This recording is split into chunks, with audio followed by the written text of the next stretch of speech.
सामवेदीय तलवकार शाखा की केनोपनिषद के प्रथम मंत्र के व्याख्यान रूप भाष्य की चर्चा हम लोग कर रहे हैं। केनेशितं पतति प्रेषितं मनः इत्यादि वाक्य से ब्रह्म जिज्ञासु श्रोत्रिय ब्रह्मनिष्ठ आचार्य के पास अपने जिज्ञास्य ब्रह्म विषयक प्रश्न कर रहा है। तो केनेशितं पतति प्रेषितं मनः, इससे शिष्य ने पूछा कि मन संकल्प विकल्पात्मक अपना व्यापार करता है, मनन रूप व्यापार करता है। यह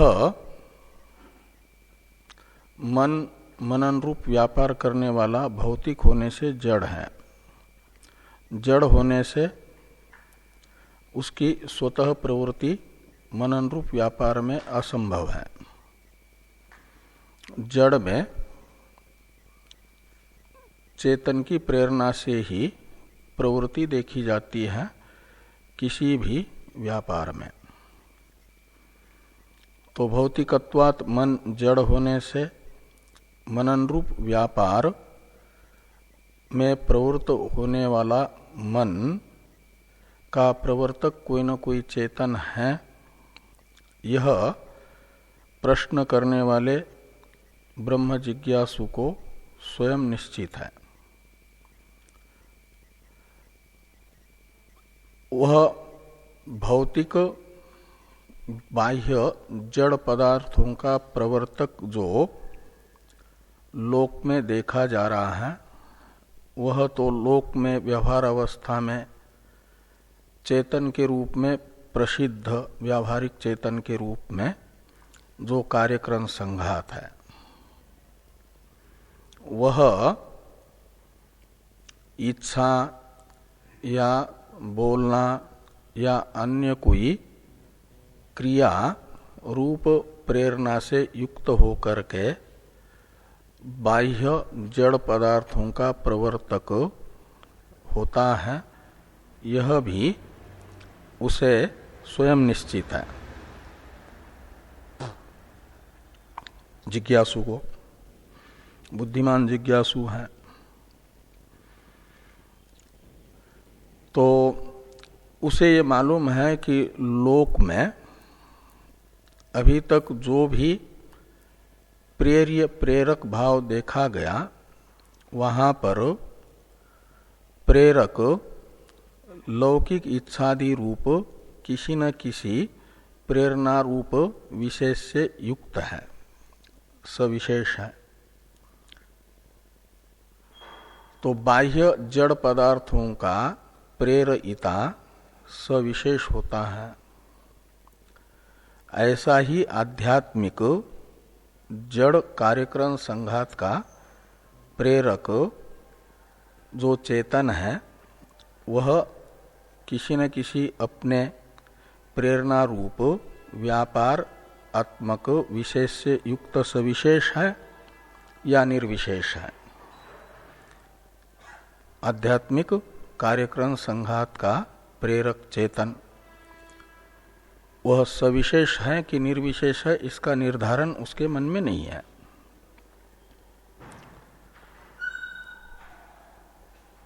तो ये निर्धारण करने के लिए आध्यात्मिक जड़ कार्यक्रम संघात के प्रेरक चेतन का स्वरूप सविशेष है कि निर्विशेष है, इसका निर्धारण करने के लिए केनेशितं पतति प्रेषितं मनः इत्यादि वाक्य से ब्रह्म जिज्ञासु अपनी ब्रह्म विषयक जिज्ञासा आचार्य के सामने रख रहा है। तो इसमें प्रेर्य है मन, और केन शब्द से मन के प्रेरक विशेष विषयक प्रश्न है। तो प्रेर्य मन के दो विशेषण दिए गए हैं इस वाक्य में, एक ईशितम और दूसरा प्रेषितम। तो ईशितम प्रेषितम मनः पतति, तो पतति का अर्थ है स्व विषयम प्रति गच्छति, स्व व्यापारम निर्वर्तयति, स्व व्यापारम कर्तुम प्रवर्तते, ये पतति का अर्थ निकलेगा। तो ये जो ईशित प्रेषित मन है वह अपने व्यापार का निर्वर्तन करने के लिए प्रवृत्त हो रहा है। तो किससे प्रेरित हुआ? वह अपने मनन रूप व्यापार में प्रवृत्त हो रहा है। उसका प्रेरक विशेष कौन है? यह केने शीतम पतति प्रेषितम मनः, इससे प्रश्न है। तो इसमें ईशितम और प्रेषितम ये जो दो विशेषण हैं इसके सार्थक्य के विषय में चर्चा चल रही है भाष्य में। तो भाष्यकार भगवान ने ये कहा कि यदि केवल प्रेषितम इतना मात्र एक विशेषण देंगे, ईशितम यह विशेषण नहीं देंगे मन का, तो दो जिज्ञासाएं होगी। केन प्रेषितम मनः स्वविषयम प्रतिगच्छति, ये वाक्य बनेगा और इस वाक्य में दो जिज्ञासाएं निकल आएगी, जो दो आकांक्षाएं होगी। एक तो मन का प्रेरक विशेष कौन है, ये आकांक्षा, और दूसरी उस मन के प्रेरक विशेष की प्रेरणा विशेष कौन सी है, ये एक आकांक्षा होगी। प्रेरणा विशेष विषयक और प्रेरक विशेष विषयक दो आकांक्षाएं उपस्थित होगी यदि एक ही विशेषण देंगे तो। इसलिए ईशितम ये दूसरा विशेषण दिया है। ईशितम ये दूसरा विशेषण होने से ये अर्थ निकलता है, भाष्यकार भगवान ने कहा उभयम तद उभयम निवर्तते ईशितम इति उक्तेतु।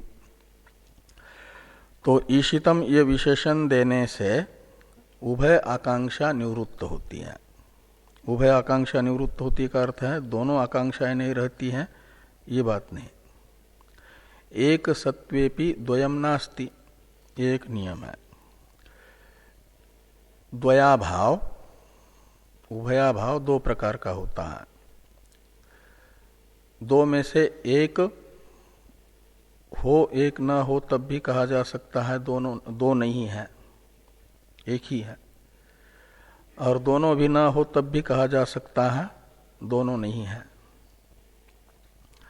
तो यहां जो प्रेषितम कहने से दो आकांक्षाएं हो रही थी, प्रेषक विशेष विषयक और प्रेरणा विशेष विषयक, ये आकांक्षा द्वय ईशितम कहने पर निवृत्त होता है। तद उभयम निवर्तते का अर्थ है। तो दोनों निवृत्त होते तो फिर प्रश्न, आकांक्षा ही नहीं है तो प्रश्न कैसे होगा? इसके लिए यह है कि एक सत्वेपि उभयम नास्ति, ये न्याय लगाना है। तो एक आकांक्षा ही रहेगी ईशितम कहने पर, दूसरी आकांक्षा नहीं रहेगी। तो दो में से कौन सी आकांक्षा रहेगी, कौन सी नहीं रहेगी? तो प्रेरक विशेष विषयक ही आकांक्षा रहेगी, प्रेरणा विशेष विषयक आकांक्षा की निवृत्ति हो जाएगी ईशितम कहने पर। इसलिए ईशितम विशेषण सार्थक है। ईशितम कहने से अर्थ निकलेगा कि किस प्रेरक विशेष की सन्निधि मात्र से मन प्रेरित हुआ, सन्निधि मात्र रूप प्रेरणा से प्रेरित हुआ, अपने मनन रूप व्यापार में प्रवृत्त होता है। ये प्रश्न वाक्य का अर्थ निकलेगा। तो इसमें उसे वो प्रेरणा भी निश्चित है कि सन्निधि मात्र रूप प्रेरणा है। तो जिस अर्थ का निर्धारण है उस अर्थ विषयक आकांक्षा नहीं होती, जिज्ञासा नहीं होती। इसलिए प्रेरणा विषय तो निश्चित हो जाएगी सन्निधि मात्र रूप प्रेरणा है। तो सन्निधि मात्र रूप प्रेरणा से जिसकी सन्निधि मात्र रूप प्रेरणा से मन अपने मनन रूप व्यापार में प्रवृत्त हो रहा है, वह मन का सन्निधि मात्र से प्रेरक चेतन कौन है, यह आकांक्षा हो जाएगी। एक ही प्रेरक विषयक मात्र आकांक्षा रहेगी, दोनों नहीं रहेगी। एक सत्वेपि द्वयम नास्ति इस न्याय के अनुसार। तो इस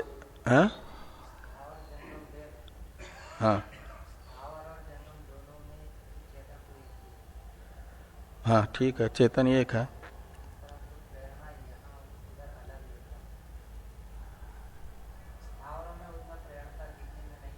हाँ, तो वहाँ भी होती है। जो स्थावर में भी व्यापार दिखता है, वृक्षों में कहते हैं उनके पास कोई बड़ा उनको पानी वगैरह डालने के लिए, खाद डालने के लिए प्रेम से जाता है तो खिले हुए से प्रतीत होते हैं, हर्ष होता है उनको। लेकिन उनके मन की वो जो हर्ष अवस्था है उसको देखने के लिए थोड़ा अपनी दृष्टि को उनके मन के साथ जोड़ना पड़ता है। और कोई कुल्हाड़ी लेकर के जा रहा है कि इसको ऐसा विचार करते हुए ऐसा ऐसा ऐसा ऐसा काटूंगा, तो वो जो मन के वाइब्रेशन है वो स्थावर योनि के पेड़ के मन में जाते हैं, लेकिन उसमें सामर्थ्य नहीं है कि उसे रोके या वहाँ से भाग जाए। इसलिए उसे वो टूटना पड़ जाता है। लेकिन उस समय वो सिकुड़ जाता है, उस समय उसके मन में भी भय होता है। और वो सारे व्यक्ति का मन जैसा होगा उसके शरीर में वैसा प्रभाव पड़ता है। वृक्षों का भी ऐसा होता है, लेकिन उसे देखने के लिए वैसी दृष्टि होनी चाहिए। वो तब आती है जब हम अपने मन को स्थूल से निकाल करके सूक्ष्म जगत के ही विचार में लगाते हैं। तब वो उनके मन का वाइब्रेशन पहचानने की और उनके मन की जो प्रतिक्रियाएं उनके शरीर में होती है उसको भी पहचानने की शक्ति आ जाती है। यहाँ तो मनुष्य के मन को नहीं पहचान पा रहा आजकल, तो स्थावरों की तो अलग ही बात है। तो ये जो ईशितम प्रेषितम, इन दो विशेषणों का सार्थक्य भाष्यकार भगवान ने बताया। इस पर पूर्व पक्षी की एक शंका थी। एक यानी प्रेषितम शब्द का वही अर्थ है, कहते इतना ही अर्थ आपको निकालना है यदि कि किसकी सन्निधि मात्र रूप इच्छा से प्रेरित होकर के मनन रूप व्यापार में प्रवृत्त होता है, तो इतना अर्थ तो ईशितम पद प्रयोग मात्र से ही निकल आता है, तो प्रेषितम शब्द व्यर्थ हो जाता है। और दूसरी बात, यानी एक तो प्रेषितम पद का वैयर्थ्य, एक दोष बताया पूर्व पक्षी ने, और दूसरा दोष आता है पूर्व पक्षी के दृष्टि में सिद्धांत मत में शब्दाधिक्यात अर्थाधिक्य होना चाहिए। अपर्याय शब्द भेद अर्थ भेद का व्याप्य होता है, अर्थ भेद व्यापक माना जाता है। तो यहां पर ईशितम और प्रेषितम ये दो पद प्रयोग हैं अपर्याय, तो इनका अर्थ भेद भी होना चाहिए, नहीं तो एक ही पद से कार्य चल जाता है। तो ये जो दो दोष हैं, तो इसलिए अर्थाधिक्य मानना है यदि, तो फिर क्या अर्थ निकालोगे पूर्व पक्षी को, सिद्धांति ने पूछा। तो पूर्व पक्षी का कथन है कि ईशितम शब्द का अर्थ निकलेगा इच्छा मात्र रूप प्रेरणा से प्रेरित हुआ, और प्रेषितम शब्द का अर्थ निकालो इच्छा से अतिरिक्त वदन रूप क्रिया या अन्य दूसरी हाथ से इशारा करके प्रेरित करना या आंख से इशारा करना या स्वयं क्रिया करके प्रवर्तित करना, ये इच्छा से अतिरिक्त जो प्रेरणाएं होती हैं उन प्रेरणाओं से प्रेरित हुआ मन अपने व्यापार में प्रवृत्त होता है। ऐसा प्रेषितम पद का अर्थ करो। ईशितम का इच्छा मात्र से प्रेरित हुआ, किसकी इच्छा मात्र से प्रेरित हुआ, और प्रेषितम का किसके वदनादि व्यापार से प्रेरित हुआ, मन अपने व्यापार में प्रवृत्त होता है। ऐसा अर्थ निकालो, ये पूर्व पक्षी ने आग्रह किया। लेकिन सिद्धांति कहते हैं ये जो तुम अर्थ करना चाहते हो यह अर्थ अयुक्त है, अनुचित है। ये अर्थ निकालोगे प्रेषितम पद को सार्थक बनाने के लिए और शब्दाधिक्यात अर्थाधिक्यम इस न्याय के आधार पर, तो ये प्रश्न आत्मजिज्ञासु का नहीं माना जाएगा, प्रश्न ही अनुपपन्न हो जाएगा। तो एक शब्द को सार्थक बनाने के लिए पूरे वाक्यार्थ को ही अनुपपन्न मानने का दोष आ रहा है, वाक्य ही अनुचित सिद्ध हो रहा है, प्रश्न वाक्य ही।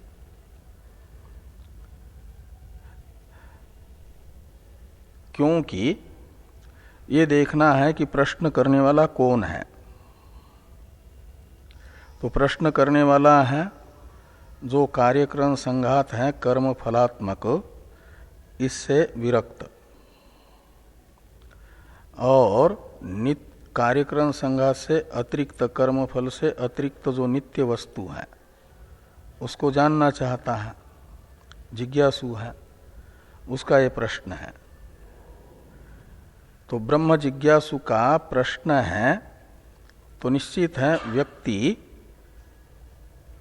अपना जो जिज्ञास्य होता है, जिसको जानना चाहता है, तद विषयक ही प्रश्न करता है।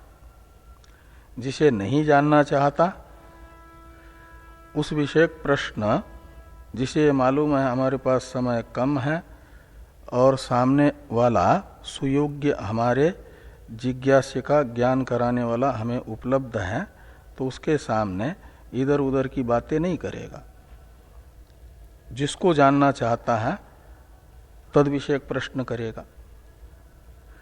तो ये कर्मफल से विरक्त और नित्य आत्मवस्तु को जानने की इच्छा वाले का प्रश्न है, वह प्रश्न अनुपपन्न होगा।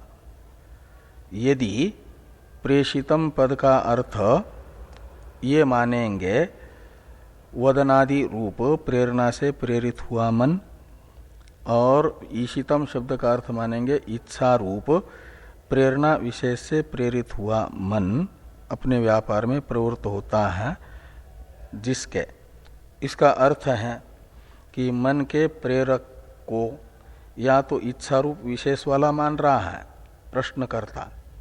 ईशितम शब्द का अर्थ इच्छा रूप प्रेरणा से प्रेरित हुआ करेंगे तो ये इच्छा रूप प्रेरणा किसकी होगी? केन शब्द से जिसकी जिज्ञासा की जा रही है उसी की मानी जाएगी प्रेरणा, तो इच्छा रूप विशेष वाला होगा। और प्रेषितम शब्द का अर्थ वदनादि रूप क्रिया करेंगे तो वदनादि क्रिया रूप विशेष वाला वो हो जाएगा। तो दोनों पक्ष में वह हो जाएगा सविशेषी जिज्ञास्य। तो सविशेष तो लोक में इच्छादि प्रेरणा रूप प्रेरणा विशेष से विशिष्ट कार्यक्रम संघात में ही प्रेरकत्व देखा जा रहा है, वो तो लोक प्रसिद्ध ही है, और वो तो इस जिज्ञासु को निश्चित ही है। निश्चित अर्थ विषयक प्रश्न नहीं होता। या तो प्रश्न होगा तो फिर सामने वाले की परीक्षा लेने के लिए होगा, इसको मालूम है कि नहीं है, इसके लिए स्वयं जिस अर्थ का निर्धारण है उस अर्थ विषयक प्रश्न वो नहीं कर सकता व्यक्ति जिसको निश्चय है प्रमाता।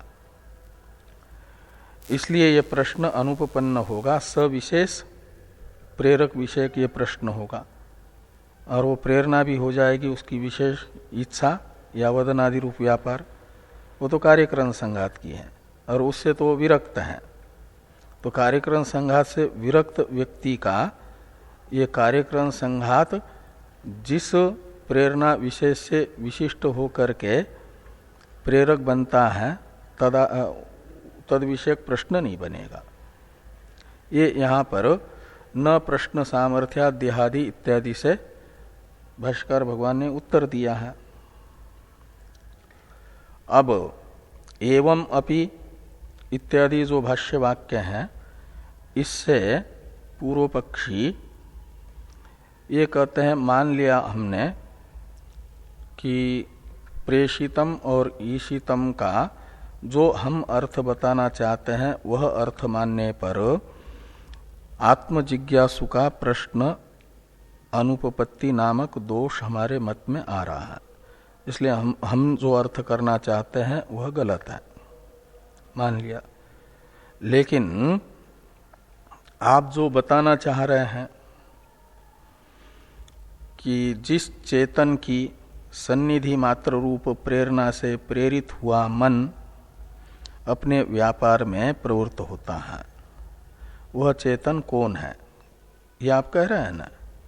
तो ये प्रश्न तो ईशितम इस एक विशेषण से ही निकल आता है।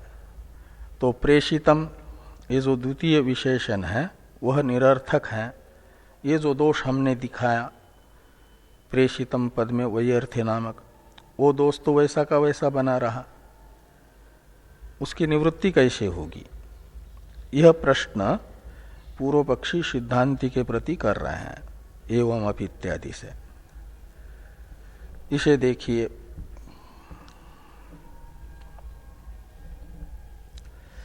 कि एवं अपि प्रेषित शब्दस्य अर्थो न प्रदर्शित एव। तो एवं अपि का अर्थ है प्रश्न अनुपपत्ति के भय से मान लेंगे कि मन के प्रेरक की प्रेरणा इच्छा या वदनादि व्यापार रूप नहीं है, सन्निधि मात्र रूप है, तो प्रश्न उत्पन्न होगा। ये इतना तो एवं अपि का अर्थ निकलेगा, जो सिद्धांति जैसा बताना चाहते वैसा मानने पर भी प्रेषित शब्दस्य अर्थो न प्रदर्शित एव। तो प्रेषित इस विशेषण का सार्थक्य तो सिद्धांति के द्वारा अप्रदर्शित ही रहा, वो अर्थ विशेष नहीं बताया गया।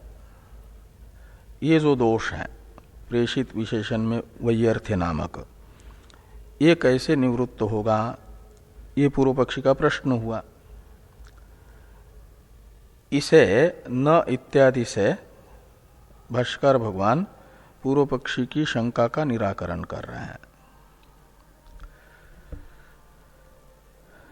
न इत्यादि जो सिद्धांत भाष्य है, इस पर टिप्पणी है 5 नंबर, इसे थोड़ा देखिए। समाधान भाष्य का अभिप्राय टिप्पणीकार बता रहे हैं। सिद्धांत गत्या पदद्वय सार्थक्यम तत्र प्रेषितम इत्यादिना उक्तम अपि बुद्धिम नारोहति चेत विधांतरेण तद्वदन प्रतिविधत्ते न इत्यादिना। तो ये कहते हैं सिद्धांत मतानुसार जो ईशितम और प्रेषितम दो विशेषण हैं, इसका सार्थक्य यद्यपि पहले भाष्यकार भगवान कह चुके हैं, तत्र प्रेषितम इति उक्ते तु तद उभयम निवर्तते। इस वाक्य से ईशितम और प्रेषितम इन दोनों पदों का सार्थक्य बता चुके हैं, लेकिन कहते हैं हमने जो बताया वह बुद्ध्यारूढ़ नहीं हुआ। यदि तो जिस प्रकार से बताया उस प्रकार से समझ में नहीं आया प्रेषितम पद का सार्थक्य, तो प्रकारांतर से बताते हैं। ये कहा कि बुद्धिम नारोहति चेत विधांतरेण, विधांतर से का अर्थ है प्रकारांतर। तो प्रकारांतरेण तद्वदन, तद्वदन यानी ईशितम और प्रेषितम इन पदों का सार्थक्य बताते हुए प्रतिविधत्ते यानी प्रतिवचन देते हैं, शंका का निराकरण करते हैं। प्रतिविधत्ते का अर्थ निकलता है प्रतिकार करते हैं, यानी जो दोष बताया आक्षेप किया उस आक्षेप का निराकरण करते हैं। प्रेषितम पद का वैयर्थ्य ये आक्षेप हुआ ना, उसका निराकरण है सार्थक्य दिखा करके। तो कहते हैं संशयवतो अयम प्रश्न इति प्रेषित शब्दस्य अर्थ विशेष उपपद्यते। भाष्य में है न का तो अर्थ निकलेगा सिद्धांत मतानुसार प्रेषित यह विशेषण व्यर्थ नहीं है, जो पूर्व पक्षी को दिख रहा है वैयर्थ्य, वो वैयर्थ्य नामक दोष प्रेषित पद में नहीं है। क्यों? तो कहते केने शीतम पतति प्रेषितम मनः, इस वाक्य से प्रश्न करने वाला जो प्रश्नकर्ता आत्मजिज्ञासु है वह संशयवान है, उसे संशय है। तो संशयवतो अयम प्रश्न, और प्रश्न यानी जो संदिग्ध अर्थ होता है वही जिज्ञास्य होता है। जिज्ञास्य अर्थ का निर्धारण करने के लिए प्रश्न होता है। असंदिग्ध अर्थ विषयक प्रश्न नहीं होता, संदिग्ध अर्थ विषय की होता है। संदिग्ध कहते हैं संध्यास्पद, संशय का विषय। तो संशयवान का यह प्रश्न है। इति प्रेषित शब्दस्य अर्थ विशेष उपपद्यते। इति यानी इस कारण से, संशयवान का प्रश्न होने के कारण प्रेषित पद का सार्थक्य निकल आता है, वो सार्थक हो जाता है। कैसे सार्थक होगा प्रेषित शब्द? तो कहते इस प्रकार, किम इत्यादि पद से, वाक्य से प्रेषित पद का सार्थक्य बताते हुए जो प्रश्नकर्ता के चित्त में संशय है उस संशय का भी स्पष्टीकरण किया जा रहा। किम इत्यादि भाष्य वाक्य से। इसलिए 6 नंबर टिप्पणी में टिप्पणीकार कहते हैं कि संशयाकारम दर्शयन पदद्वयस्य अर्थवत्वम स्फुटयति किम इति। संशय के आकार को दिखाते हुए भगवान भाष्यकार पदद्वयस्य अर्थवत्वम यानी सार्थक्यम, पदद्वय शब्द से लेना ईशितम और प्रेषितम, ये जो दो विशेषण है मनः के, इन दोनों का अर्थवत्व यानी सार्थक्य स्पष्ट करते हैं संशयाकार को बताते हुए किम इत्यादि से। तो भाष्य को देखिए अब, किम यथा प्रसिद्धम एव कार्यकरण संघातस्य प्रेषयितृत्वम किम वा संघात व्यतिरिक्तस्य स्वतंत्रस्य इच्छा मात्रेण एव मन आदि प्रेषयितृत्वम इति अस्य अर्थस्य प्रदर्शनार्थम केनेशितम पतति प्रेषितम मनः इति विशेषण द्वयम उपपद्यते, ऐसा है। तो संशयवान जो जिज्ञासु हैं उसके मन में ये मनादि आध्यात्मिक जड़ कार्यक्रम संघात के प्रवर्तक के विषय में संशय है। संशय का विषय भी उसका जो जिज्ञास्य वो है आध्यात्मिक जड़ कार्यक्रम संघात का जो प्रेरक चेतन, उसके विषय में संशय है। और संशय का आकार है कि यथा प्रसिद्धम एव कार्यक्रम संघातस्य प्रेषयितृत्वम, तो जैसे लोक में कार्यक्रम संघात का प्रेरकत्व प्रसिद्ध है, वो इच्छा और वदनादि रूप प्रेरणा को लेकर के सविशेष प्रेरिता है कार्यक्रम संघात। ऐसे ही मनादि का जो प्रेरक है, क्या वह इच्छादि प्रेरणा विशेष से युक्त कार्यक्रम संघात ही है, वही अपना भी प्रेरक है इच्छादि को लेकर के, या एक संशय की अंतपाती कुटी एक ये हुई, लोक में बाह्य जड़ पदार्थों का जो प्रेरक है वही कार्यक्रम संघात अंतपाती मनादि का प्रेरक है या उससे अतिरिक्त है। तो ये संशय अंतपाती एक कोटि हुई। दूसरी कोटि बताई जा रही है, किं वा संघात व्यतिरिक्तस्य स्वतंत्रस्य इच्छा मात्रेण एव मन आदि प्रेषयितृत्वम, ये दूसरी कोटि है कि अथवा, वा का अर्थ है अथवा, संघात व्यतिरिक्त, ये जो कार्यक्रम संघात है स्थूल शरीर और सूक्ष्म शरीर, इनसे अतिरिक्त कोई स्वतंत्र चेतन है और वह इच्छा मात्रेण, इसमें इच्छा शब्द सन्निधि का परामर्शक है, इसलिए इच्छा मात्रेण का अर्थ है सन्निधि मात्रेण। तो सन्निधि मात्रेण एव मनादि प्रेषयितृत्वम, तो कार्यक्रम संघात से अतिरिक्त स्वतंत्र चेतन में अपनी सन्निधि मात्र से ही मनादि का प्रेरकत्व है, ये द्वितीय कोटि है। तो संशय अंतपाती जो दो विकल्प होते हैं, दो कोटि होती हैं, उनमें से एक कोटि होती है गलत, वो पूर्व पक्ष, एक कोटि होती है यथार्थ।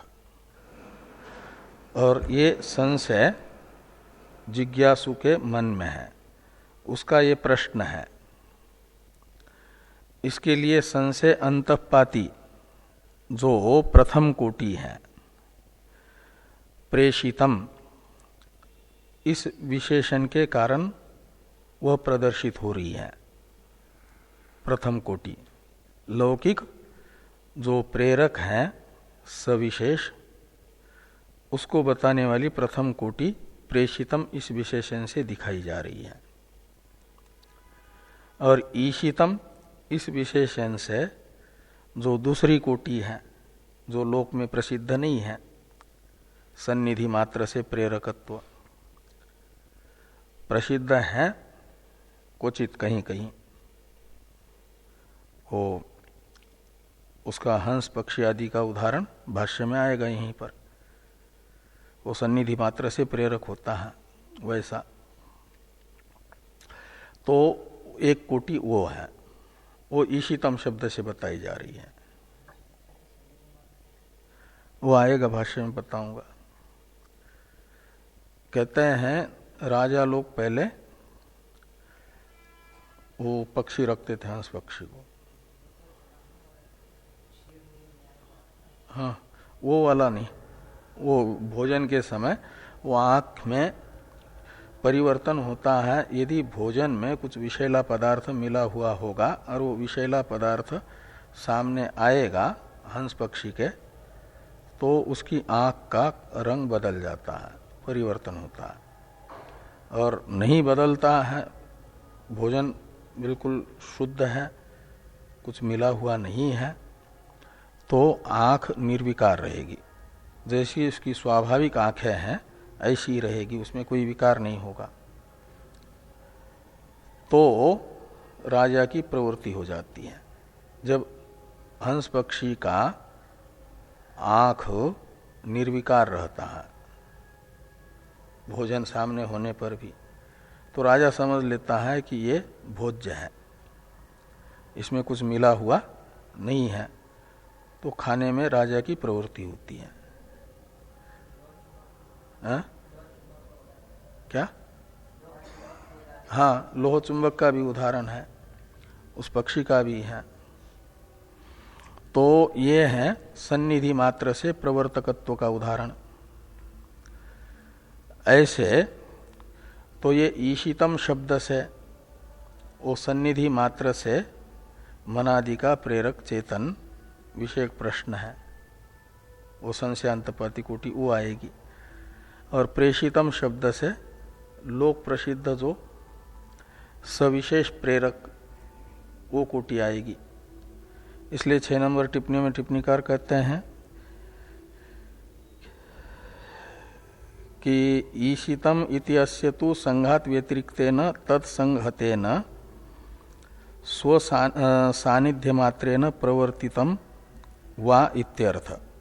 और प्रेषितम शब्द का उससे पहले अर्थ बताया कि तत्र प्रेषितम इति अस्य संघातेन एव इच्छादिना प्रेरितम। अपने इच्छादि रूप जो प्रेरणा विशेष, उसी से संघात ही स्वयं का प्रेरक है। ये पूर्व पक्ष की कोटि एक रहेगी। उसे दिखाने के लिए प्रेषितम ये विशेषण है। इस प्रकार ये दोनों विशेषण सार्थक हो जाते हैं। ये सार्थक के प्रकारांतर से भाष्यकार भगवान ने बताया। पहले तो एक बताया था कि उभय आकांक्षा निवर्तते, एक ही प्रेरक विशेष विषयक आकांक्षा रहेगी, प्रेरणा विशेष विषयक आकांक्षा की निवृत्ति होगी ईशितम कहने से।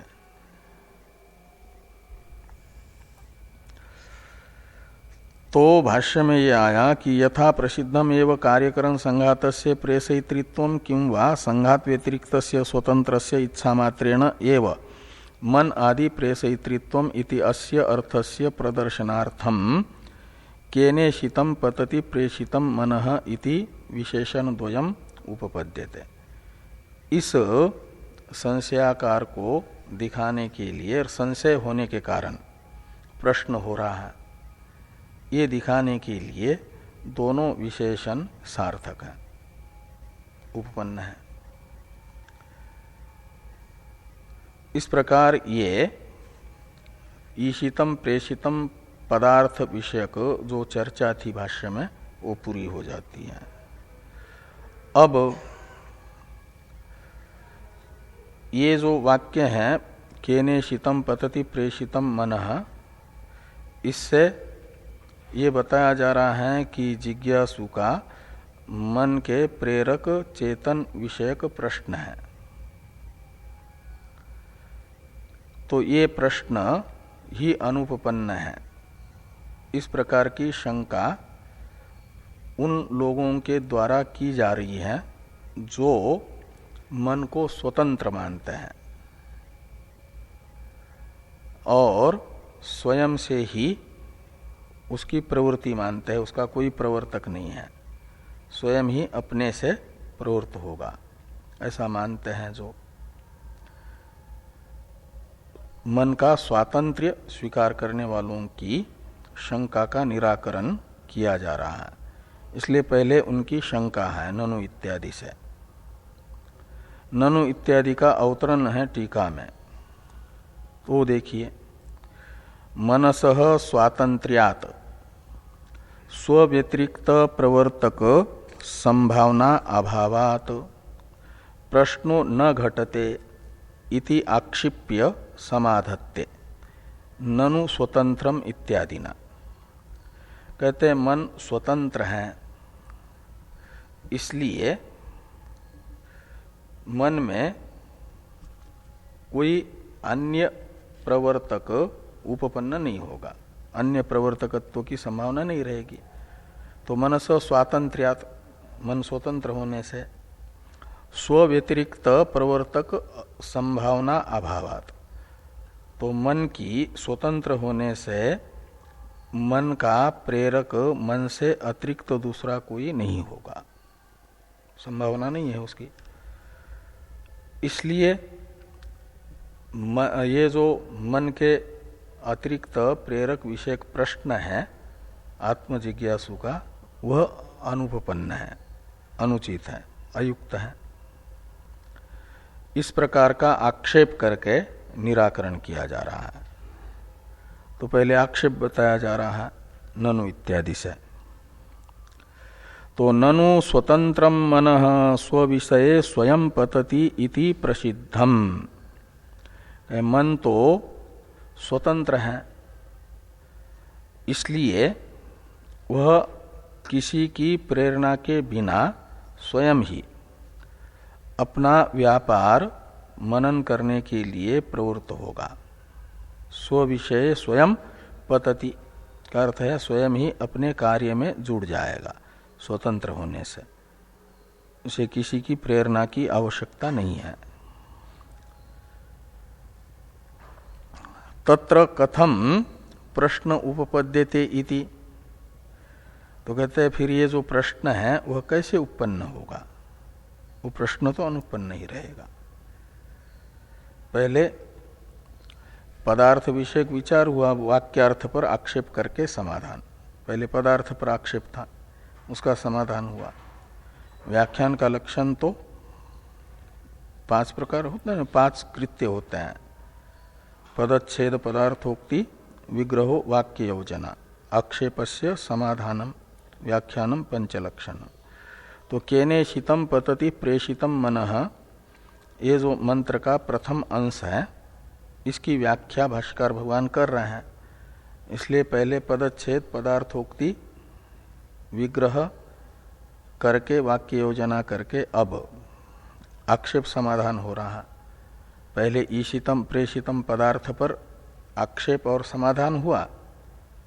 पदार्थ पर आक्षेप का समाधान होने पर वाक्यार्थ पर आक्षेप और समाधान होगा, तो फिर व्याख्यान पूरा हो जाएगा। उस दृष्टि से ये ननु इत्यादि से आक्षेप है वाक्यार्थ पर। केनेशितम इत्यादि वाक्य का अर्थ है प्रश्न, आत्मजिज्ञासु का आत्म विषयक प्रश्न, और इस आत्म विषयक प्रश्न की ही अनुपपत्ति विषयक ये आक्षेप है। इसलिए कहा कि स्वतंत्रम मनः स्वविषय स्वयं पतति इति प्रसिद्धम। तत्र कथम प्रश्न उपपद्यते इति।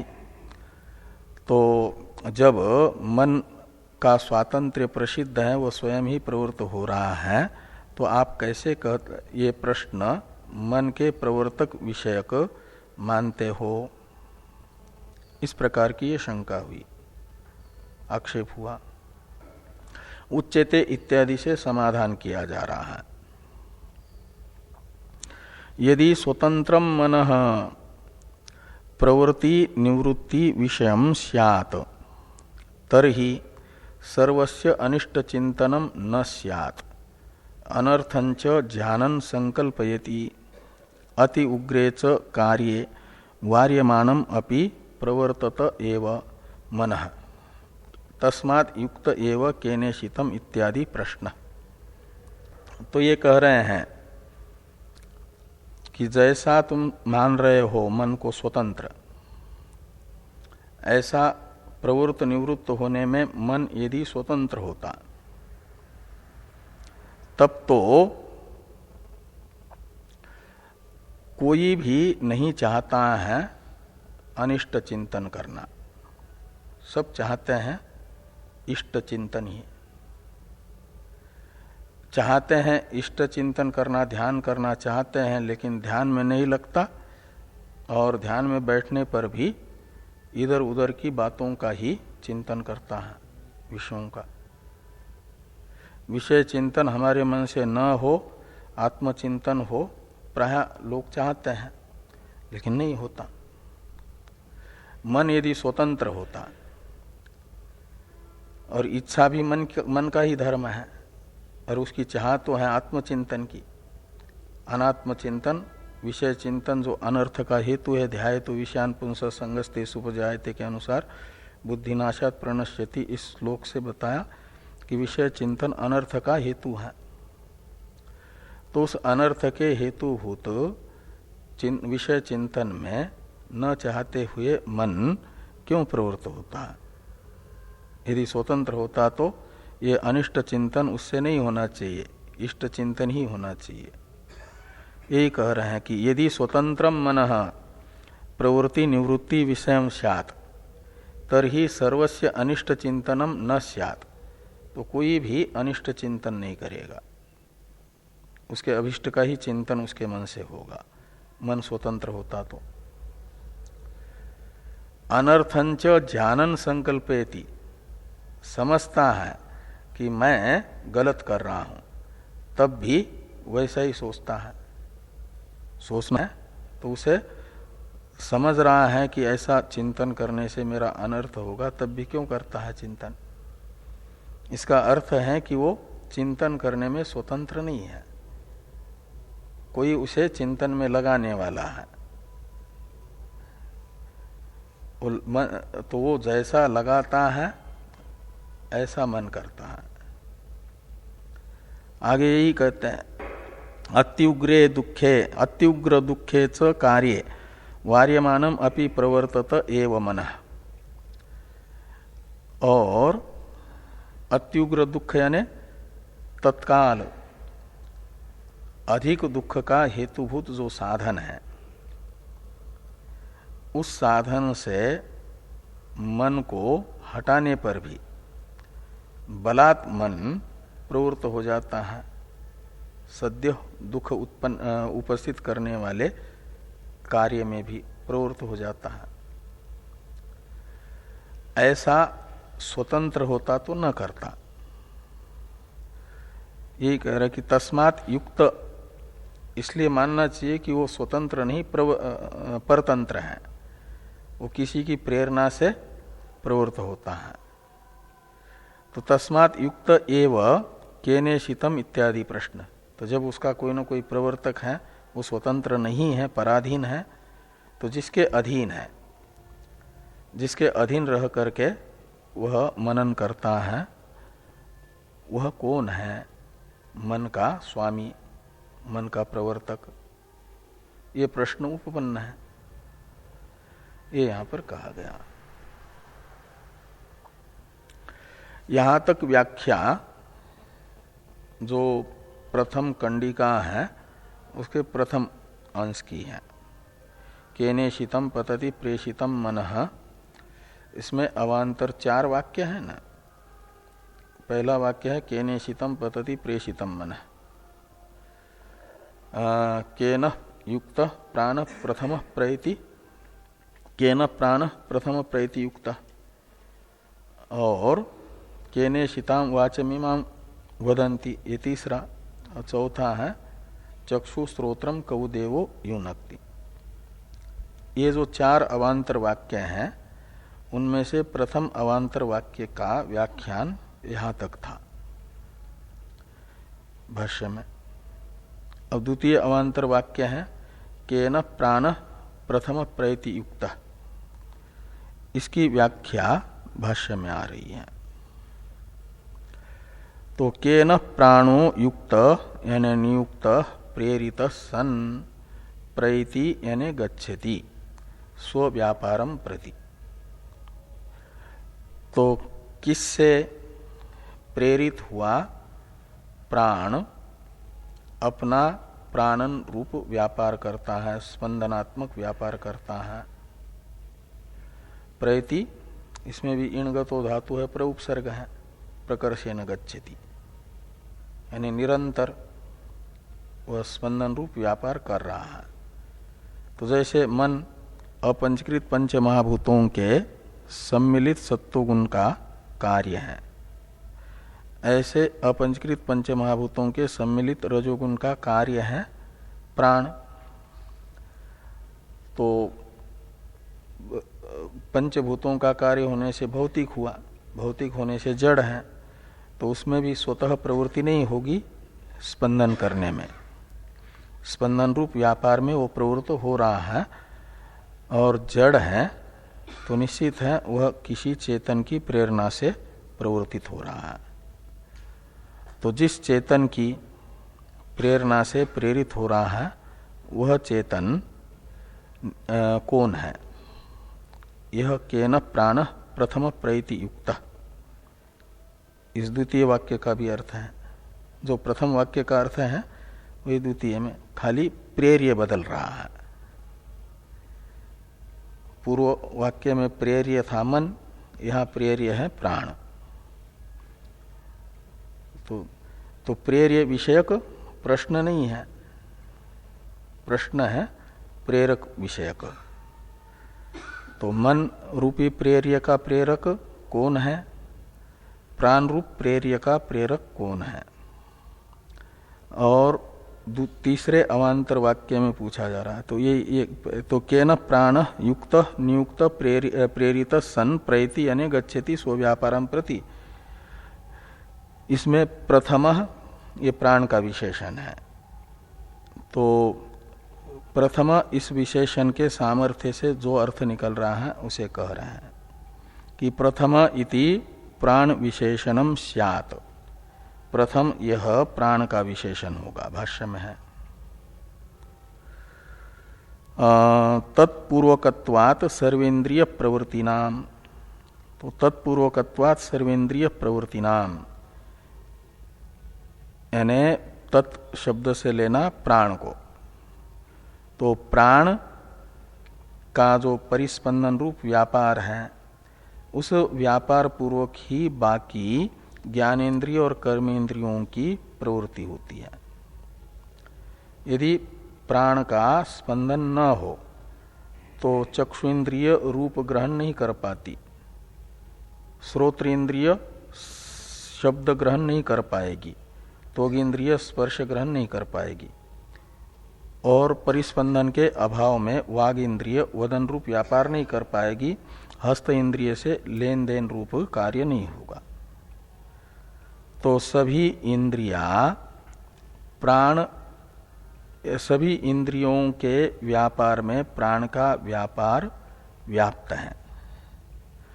प्राण व्यापार से व्याप्त ही हो करके बाकी इंद्रियां अपना अपना व्यापार कर पाती हैं। उसके कारण प्राण का प्राधान्य दिखाने के लिए प्रथम यह विशेषण है। इसे कहा कि प्रथम इति प्राण विशेषणम स्यात् तत्पूर्वकत्वात् सर्वेन्द्रिय प्रवृत्तिनाम। ये द्वितीय अवांतर वाक्य की व्याख्या यहाँ पूरी हुई भाष्य में। तृतीय अवांतर वाक्य है केनेशिताम वाचमिमाम वदन्ति। इसकी व्याख्या कर रहे हैं केन ईशिताम वाचम इमाम शब्द लक्षणाम वदन्ति लौकिका। तो वाचम ये द्वितीय होने से वाक शब्द का अर्थ लेना शब्द, हाँ, उच्चार्यमाण शब्द।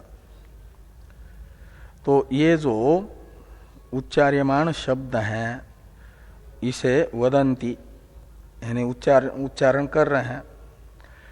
शब्द अभिव्यक्ति अनुकूल व्यापार लौकिक लोग कर रहे हैं। वक्ता वह किसकी प्रेरणा से कर रहे हैं, यानी वाग इंद्रिय का वदन रूप व्यापार निष्पादन में प्रवर्तक कौन है। ये तृतीय अवान्तर वाक्य से प्रश्न हुआ। चतुर्थ अवान्तर वाक्य की व्याख्या है तथा चक्षु श्रोत्रम च स्वे स्वे विषये कौ देवो द्योतनवान युनक्ति नियुंक्ते प्रेरयति। युनक्ति का अर्थ कर दिया नियुंक्ते प्रेरयति। तो चक्षु इंद्रिय और श्रोत्र इंद्रिय अपने अपने विषय में प्रवृत्त हो रहे हैं। चक्षु श्रोत्र इंद्रिय का विषय है रूप ग्रहण और शब्द ग्रहण, रूप जो व्यापार, उसमें उनकी प्रवृत्ति हो रही है। उसमें प्रवृत्त करने वाला द्योतनवान चेतन देव कौन है, उनका प्रवर्तक, वो उपलक्षण है। श्रोत्र चक्षु ये बाकी तीन ज्ञानेन्द्रियों का उपलक्षण है, वाक बाकी चार कर्मेंद्रियों का उपलक्षण है। का मतलब सभी कार्यकरण संघात का प्रवर्तक चेतन कौन है, ये प्रश्न हुआ। अत्युग्रे दुखे ये जो पूर्व में आया था, इस पर एक वाक्य में टीका है, उसको देखिए। अत्युग्र दुख शब्द का अर्थ कर रहे हैं कि अद्यतनिन दुखे द्यूतादि कार्ये, ये कार्य का विशेषण है ना, अत्युग्र दुख है। तो कार्य का अर्थ है कर्म, ऐसा कर्म क्रिया कि जो तत्काल दुख का हेतु है। अत्युग्र दुख शब्द का अर्थ कर दिया अद्यतनिन दुख। अद्यतनिन दुख यानी आज ही, अद्यतन कहा जाता है आज को, अद्यतनिन कहते हैं आज ही होने वाला। जैसे भोजन किया तो भोजन का फल तत्काल होता है, क्षुधा की निवृत्ति। ऐसा कार्य जिसका फल अत्युग्र दुख जन्मांतर में नहीं, इस जन्म में भी कुछ वर्षों बाद नहीं, तत्काल होने वाला, ऐसा जो कार्य है, उस कार्य को जान करके भी उससे निवृत्त नहीं हो पाता। युधिष्ठिर जान रहे हैं कि द्यूत खेलने से अभी अभी दोबारा भी बैठ गए थे ना, और उससे पहले एक बार द्रौपदी को निर्वस्त्र करने तक का प्रसंग आया, और ये दुख कोई संसार में इससे बढ़कर के दूसरा दुख हो नहीं सकता, और उसका कारण था वही द्यूत ही।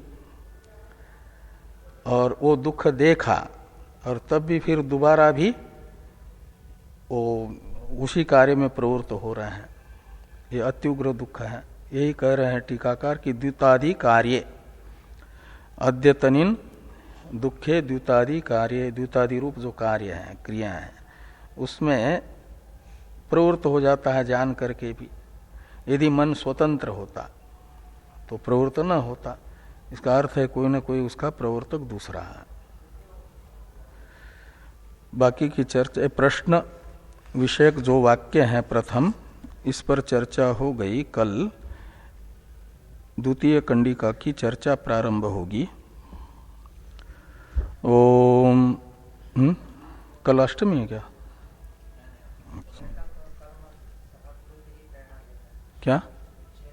हाँ हाँ, वो तो वासना के अनुसार, जैसा जिसका स्वभाव है, पूर्व वासना है, उसके अनुसार चेतन की प्रेरणा होती है। वो सामान्य निमित्त है।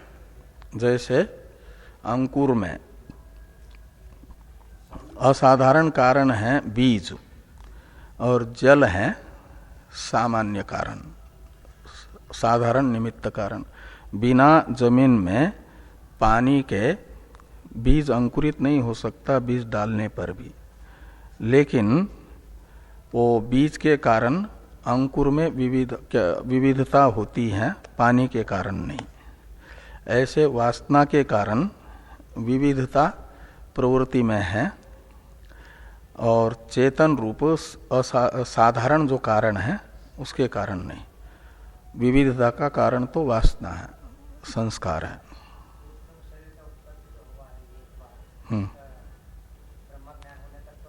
रहेगा। हाँ, वो तो अनादि है, पूर्व पूर्व अनादि है ना। हाँ हाँ हाँ, वो अनादि है। ओम आप्यायन्तु ममांग